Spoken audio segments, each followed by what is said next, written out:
day, I did not have surgery until 7 o'clock, maybe 8 o'clock. So I went all day long, no food, no water, nothing. And then they had the nerve to tell us that we couldn't use the restroom. But I know I'm yapping and yapping. I'm gonna show y'all the body. So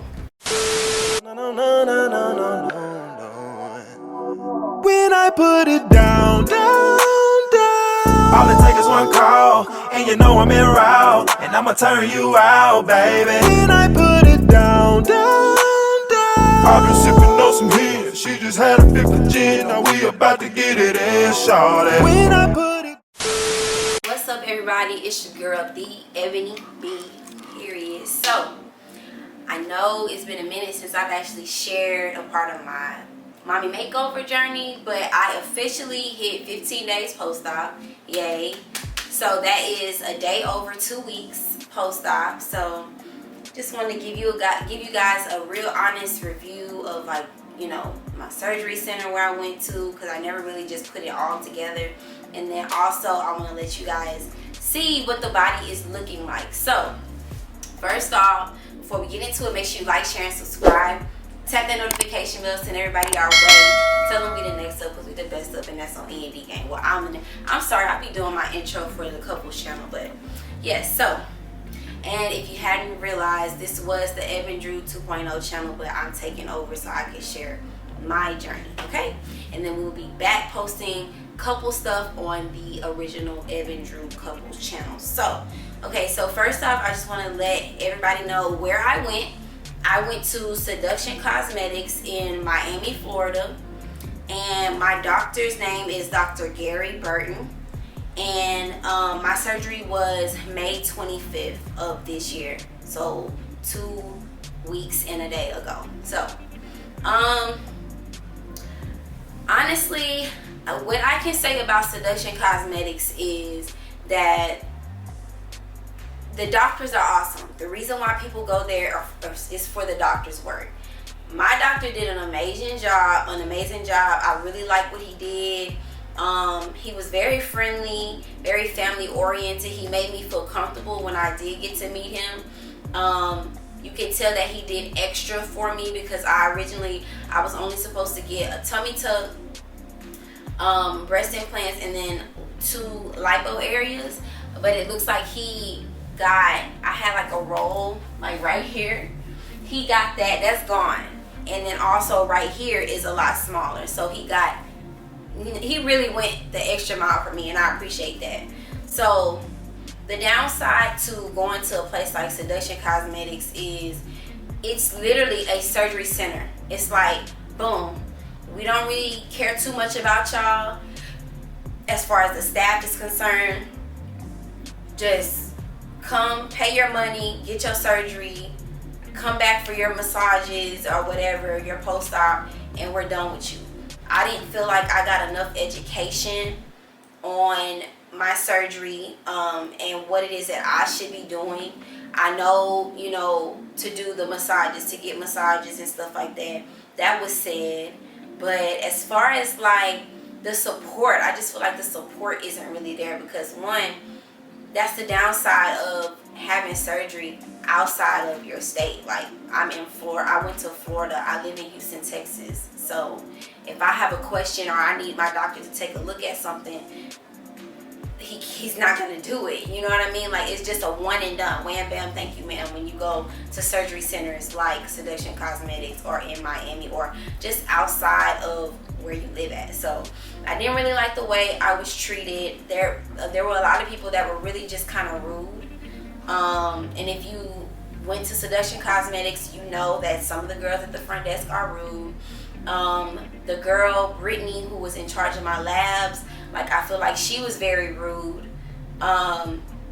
Because there were things that were ordered. I'm going to just tell you like this. Okay, so I sent my labs over the way my doctor sent them to me. My nurse sent them to me. So I sent them over. Apparently that was a problem. So I had to go and individually send each lab out of my chart. And there was still a problem. They didn't like the HIV test that was ordered. They wanted a specific test. Mind you, it did not say that nowhere on the form. So it just said HIV. So I was going through hell and high water, running around trying to hurry up and get this test done a day or two before my surgery. You know, hoping and praying by the time I get to post-op day, which was a day before, hoping and praying that I would have my results ready. Thankfully, I had to stay on the phone with LabCorp and make sure they emailed my results to my surgery center. And they still called me talking about they didn't get the results. I'm like, did you not check the email? You see what I'm saying? Like, it's a lot of unorganization going on with Seduction Cosmetics. And it's really frustrating because a lot of people was getting there and their surgeries was getting canceled because there was an issue. So thankfully that was not my problem. Even when I got there, they was like, oh, well, you need to redo your CBC. I was literally going to have to go and do that until another nurse came out and was like, no, she does not. You see what I'm saying? So, boom. We did that. My surgery, I'm gonna let you guys know how much my surgery cost. I can't really recall it like that. Matter of fact, let me see if I can get my contract real quick. Alright, sorry about that. So I found my contract online. So my tummy tuck with 2 lipo areas was $3,900, and then breast augmentation with saline implants was $2,800. Okay, so $3,900 and then $2,800 together. Do the math, y'all, because I ain't got my calculator. I can't do it in my head right now. So what I had to do was, when I called them, they were running a special. My doctor was running a special. So what I did was I paid $100 per surgery just to hold that price. And then 2 weeks later, I paid $500 to save the date for me. Then I think right after that I just paid it off. So yeah, so that's how much that cost. One thing I want to say is, if you're choosing your surgery center based off of cost, based off of who's cheaper, that's not a good idea. Like, it's not about paying cheaper. It's not about going somewhere because, oh, well, this place will take more fat away. No, guys, like, you gotta go somewhere that you know they're gonna take good care of you. Like, they're gonna make sure that you are healing properly. They're gonna make sure that they don't release you before you should be released. You know, places where you can stay overnight are good. Like, honestly, this is something that you don't want to just hurry up and spend some money on and go home, because I went home without prescriptions. I went home without pain meds. I went home without antibiotics. So what if I would have got an infection? What if my body couldn't tolerate the pain and I ended up in the emergency room, or worse? You know what I'm saying? Like, that's not good. Florida has a shortage, and I've been saying this in my other videos. Florida has a shortage of pain pills, specifically Percocet, and that's what I was prescribed. So I was told to just take Tylenol arthritis for my pain until I can find my prescription. And they were not going to have any Percocet in Florida at any Walgreens, CVS until the end of the week, which I would have already been back in Houston. That's not good, y'all. Like, care more about your body, care more about your healing. Your whole experience is worth more than just paying, oh, well, I only paid $1,000 here or $3,000 there. It's just not a good idea. Yeah, I did it, but I honestly went there because I was referred by someone that my mom knows. They went there and, you know, they suggested that doctor, well, that office. You know, read your reviews, y'all. You don't want. Another thing, I was told the day before that I had to stop eating at 9:30 p.m. Mind you, the next day I did not have surgery until 7 o'clock, maybe 8 o'clock. So I went all day long, no food, no water, nothing. And then they had the nerve to tell us that we couldn't use the restroom. Like, we couldn't use the restroom because we had to take another drug test. Instead of saying, let me give you the cup so you can go ahead and do your drug test if you have to pee, and then that way you don't have to hold your bladder.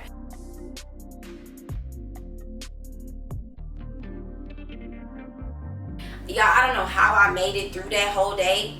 It may be because we had all the other ladies that was there with me. Like, I literally was the last surgery of the night, last patient, period. No other doctors had any more patients. It was just me. I was the last one. So like, I did not imagine it being like that. I honestly thought they told me to come at 7:30 in the morning. I was there. I thought my surgery Bless you. thank you. I thought my surgery was, hold on. Bless you. Whew, I thought my surgery was gonna be that early, and it was not. I waited 12 hours. 12 hours to have my surgery. So by then I was tired, hungry, everything. But yeah, that was my experience there. I just didn't enjoy being in Miami at all. The traffic was terrible. Like, I enjoyed my post-op massages. I went and got lymphatic massages at Sapphire Therapy Center. They were great. They were great. My lady, like, my masseuse, she really got in there and really did what needed to be done, and I felt better when I left. So I appreciated that. But other than that, I would not recommend. Very ghetto, 1 star. But okay, so now I'm going to show you guys what I'm looking like. As you can see, I'm moving around just fine. I'm walking around. I can eat. Not really sore in areas. I can't even talk. Drew massaged me, so I did get some massage cream. So he massages me every few days or so, not too much, but he massages my whole little area. I'm still putting Neosporin on my scars. I have a scar under my nipple here. We didn't go under here because I was told that because my nipple color is so dark, it would be better to just do it right here. That way when it heals, it's not like a big noticeable difference. I'm not gonna have my nipples out anyway. So, but yeah, so I feel good. I still have a lot of swelling, especially like right here and like right here. This is really gone down. My lipo areas feel good, but I have a lot of swelling to go down. So I'm gonna be even more flat and snatched when I'm normal. Like, probably like, I think they said like closer to like 8 weeks, I'll start looking even more better with the swelling. So I do wear a faja. I don't have one on right now because I have my swimsuit on under, just to show you guys what I look like. And then I don't like that my faja, because I need a medium. My legs are not medium. My legs are large, so they really irritate the inside of my thighs because I don't know, it's just too tight. So what I do is I'll get my Keisha Kaur waist trainer, and I'll just put it on as tight as I can, and that's like really good compression. I slept with that on last night. Matter of fact, let me show you guys what it looks like. Girl, you can't be leaving the camera. Okay, so this is my Kaur waist trainer that I put on, and it's really nice. It's comfortable. It doesn't irritate my skin. It doesn't hurt my scar. It's a size small, so it's tight enough. And yeah, I just put that on, and that feels good. And then when I have my faja on, I have like my abdominal foam in there, so I put it like right here and then right here. And they don't tell you guys, a lot of people don't talk about how your vagina area is like swollen too, like it's puffy right there, because they're pulling the skin up from when they cut it. So that is going down. It was like way worse because I also had my drain in that area, like right here.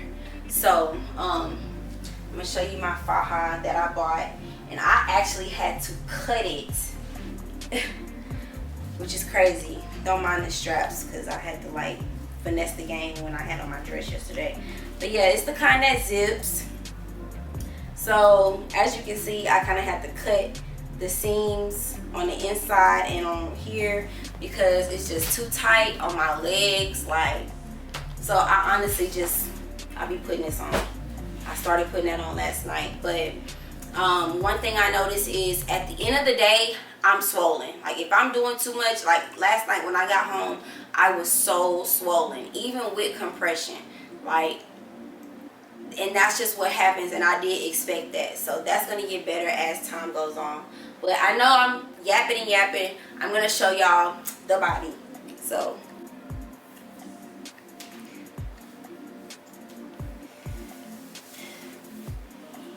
Alright, so I'm not going to do too much because I don't want to get flagged. But here's the body. Belly button is still healing, as you can see.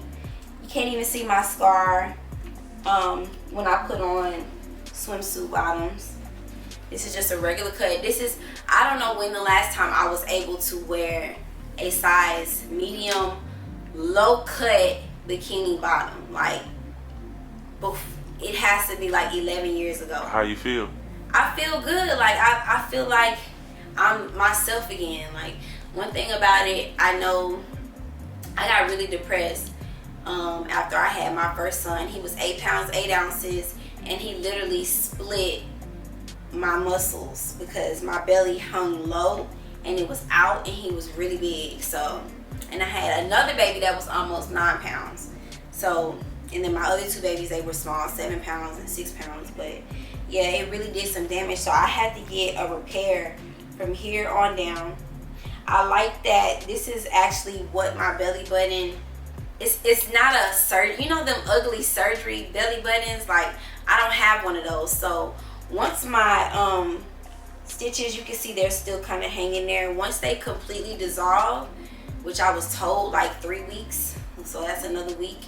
Once they completely dissolve, I'm gonna start doing the belly button training where you put the marble on your belly button and then tape it, and that'll help push it in. But right now, it's just really swollen still right now, so everything still has to attach and go down. And then once that goes down, then my belly button will start going in. So I appreciate my doctor for not giving me a botched belly button because I don't want to look like I had surgery. So how do you feel from going flat chested to big breasts? I feel like a woman. Like, I feel feminine. It makes me feel like a lady. Like, I don't know exactly what bra size I am. I would say like a nice C. I know my surgical bra was a 36. I don't know 36 what, but that even started fitting big after a while. So after 2 weeks, you don't have to wear the surgical bra. And if you have a scar underneath here, you can't wear underwire, but I don't have a scar. So, but yeah, this is the look. And you can kind of see, I can show you my scar. You can see it's healing. I have bad stretch marks right here. So I'm hoping this heals correctly because that just looks so funny to me. But this is what my scar looks like. It looks like it's going to be really small and like barely noticeable. Yeah, just got to keep putting that Neosporin on it. Yeah. So you see I still have my dissolvable stitches there. It's going to take a while. And then, I don't know, you can see where I have like bruises a little bit. Can you see them? No, not really. You can't see them? So at one point I had bruises on my sides.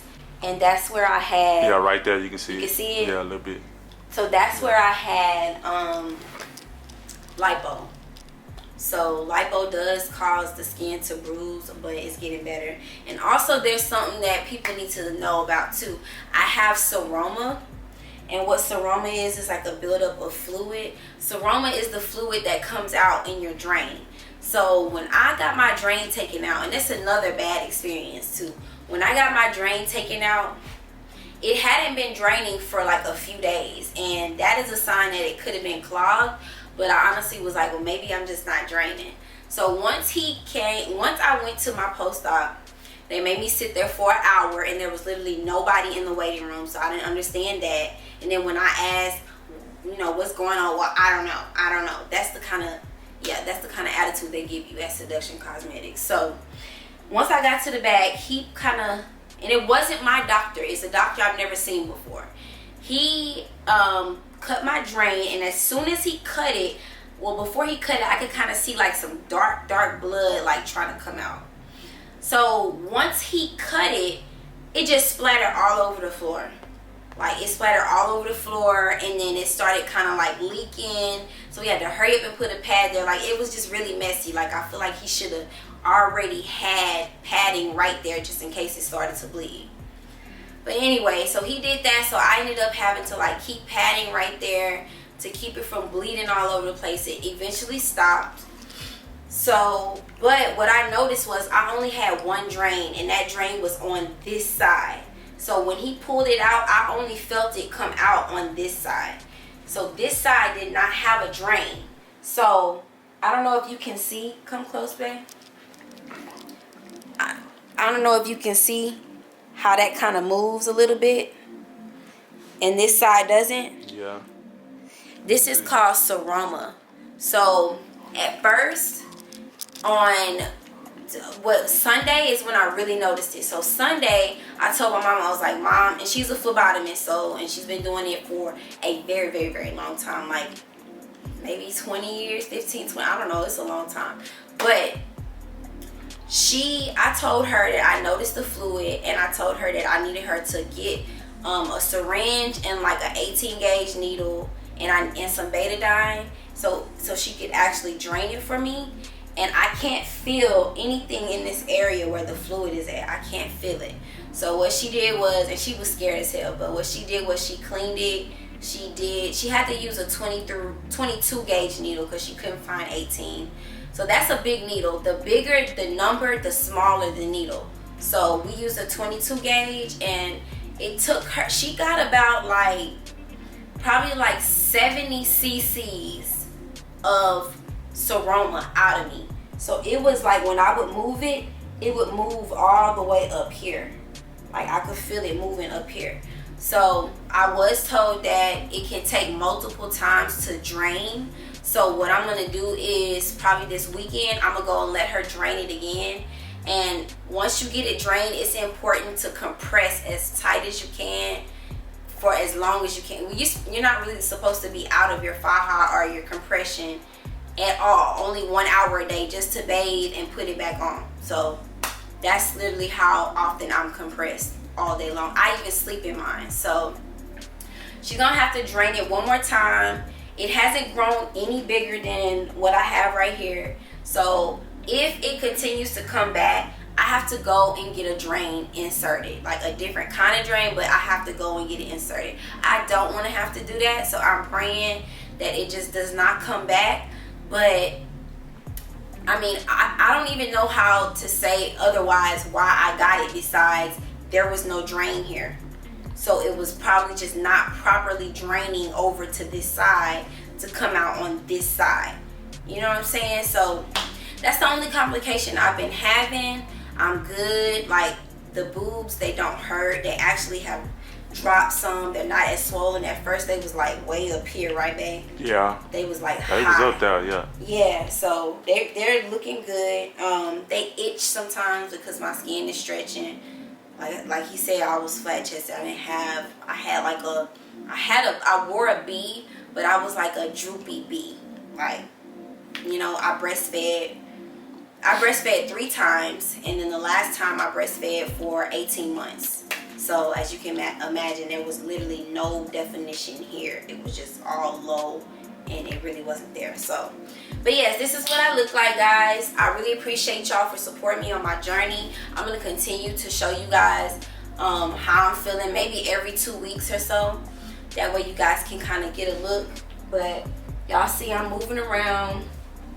I'm good. So yeah, I'm excited. I'm happy. I don't regret my decision. I do regret where I went, but I don't regret my doctor. I love Dr. Gary Burton. I wish I could take him and bring him to Houston. So, but thank y'all for watching. Thank you for supporting me. Make sure you like, share, and subscribe. Tap that notification bell. Send everybody my way. Tell them I'm the next up because I'm the best up, and that's on ND Gang. All right. Until next time. When I put it down, Michael Jackson with the moves. I swear you ain't gonna know what to do. When I put it down, down, down. All it takes is one call, and I'm taking it off. You gon' know what I'm about, baby.